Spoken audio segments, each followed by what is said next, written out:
On se retrouve en direct de la gare de Lyon à Paris pour BFM TV. Alors à quoi ressemblent les vacances des Français? Nous sommes maintenant en duplex avec Didier Arrino, directeur général de ProTourisme. Bonsoir, merci d'être avec nous sur BFM TV. Alors quelles sont les destinations privilégiées cette année? Est-ce qu'on peut dire qu'il y a par exemple un effet canicule ou réchauffement climatique? Est-ce qu'on ne cherche plus forcément le sud à tout prix? Alors effectivement, on constate un effet canicule, plus généralement d'ailleurs un effet de recherche de destination avec du contenu, avec une histoire à raconter, avec des rencontres, avec du patrimoine. Et ce n'est pas anodin si cette année, les plus fortes progressions se font vers la Bretagne, la Normandie, tout le sud-Atlantique, comme on a pu le voir au Pays Basque. Mais ce qui est intéressant, c'est qu'on a une répartition des flux. Cette année, il y a 1 million de Français de plus qui partent en vacances. Il y a aussi plus de Français qui restent dans l'Hexagone. Mais on a une très belle répartition sur le territoire, avec la montagne qui est aussi en progression, les Pyrénées, les Alpes. Et puis l'Occitanie reste la première destination pour les Français en été. Ce qui est vraiment une bonne nouvelle pour les acteurs du tourisme français, c'est qu'on a un double mouvement. À la fois une progression des clientèles étrangères et puis une progression des clientèles françaises qui se portent aussi vers les hébergements les plus qualitatifs, avec des vagues de réservations qui se sont faites au fur et à mesure de ces derniers mois, avec un pic de réservations que l'on a atteint ces derniers jours et qui va continuer, puisque petit à petit le mois de juillet va se remplir.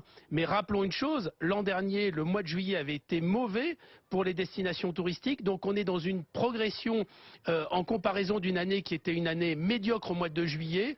Mais à n'en pas douter, cette saison part bien pour les acteurs du tourisme français. On le voit d'ailleurs avec une progression dans les campings. On voit aussi une progression justement sur les hébergements les plus qualitatifs, comme l'a montré votre reportage, avec des espaces aqualudiques, avec des spas. On le voit, les chaînes comme Yellow, Sunelia, Flower sont en progression. Mais ce qui caractérise cette année, et ça c'est la vraie nouveauté, c'est le fait d'avoir des clientèles qui sont très attachées à l'environnement, au tourisme durable, et ça c'est une vraie bascule. Oui, justement, ce que j'allais dire, dans la société française, on parle de plus en plus d'écologie. Cela influe les choix des Français, par exemple, prendre moins l'avion, aller plus à la campagne ou avoir des resorts plus écolos? Et absolument. Cette année, on a vu cette transformation en quelques mois. Il y a 200 000 Français qui ont renoncé à prendre l'avion entre le mois d'avril et le mois de juin. On voit aussi un mouvement vers des transports qui sont moins impactants sur l'environnement. C'est le cas du train. D'ailleurs, il n'y a qu'à voir le succès de la SNCF. Encore faut-il qu'elle soit à la hauteur, dans le respect des horaires et avec des tarifs attractifs. Mais on est véritablement dans une bascule. Il ne faut pas oublier que dans bon nombre de métropoles, et ce sont ceux qui partent le plus en vacances, les habitants ont de moins en moins de voitures. Ils sont de plus en plus sensibilisés à l'environnement. Et c'est très bien pour le territoire national, parce que ça peut permettre à des destinations qui aujourd'hui étaient des destinations un peu en difficulté de retrouver des couleurs, de retrouver des clientèles. Mais vous savez, il n'y a pas de secret. Les Français se portent vers des destinations où il y a du service, des choses à voir, à faire, à apprendre.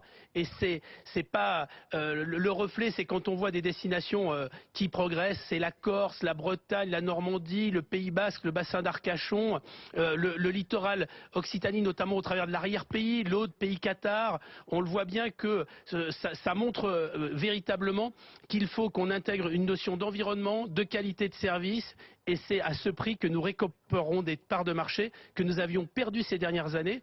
Car l'an passé, si les Français sont plus partis en vacances, ils étaient surtout beaucoup plus partis à l'étranger. Et en 4 ans, nous avons perdu 4% de nuitées dans l'Hexagone. Donc c'est une bonne nouvelle pour les acteurs. D'un mot, est-ce que vous diriez qu'il y a des goûts, des choix différents entre les juilletistes et les Haussiens?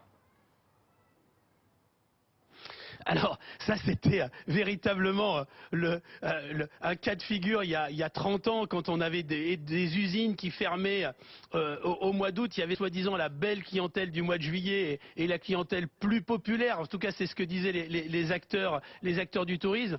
Aujourd'hui, malheureusement, ce que l'on voit, c'est une hyper concentration de la fréquentation au mois d'août, parce qu'il y a plus d'usines, mais ou pas beaucoup d'usines en tout cas, mais les professions libérales, les indépendants, indépendants, ils partent aussi au mois d'août parce qu'il ne se passe pas grand-chose entre le 10 et le 20 août.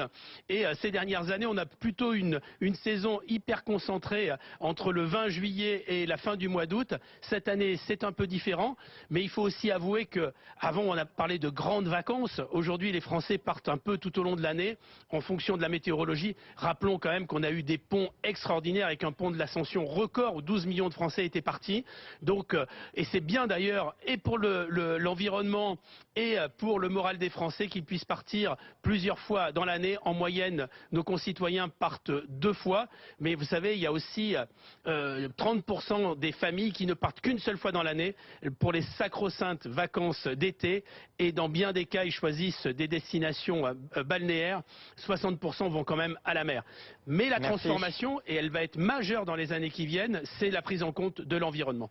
Merci beaucoup Didier Arinaud d'avoir répondu en direct à nos questions sur BFM TV. Allez, plus sérieusement maintenant, on en vient au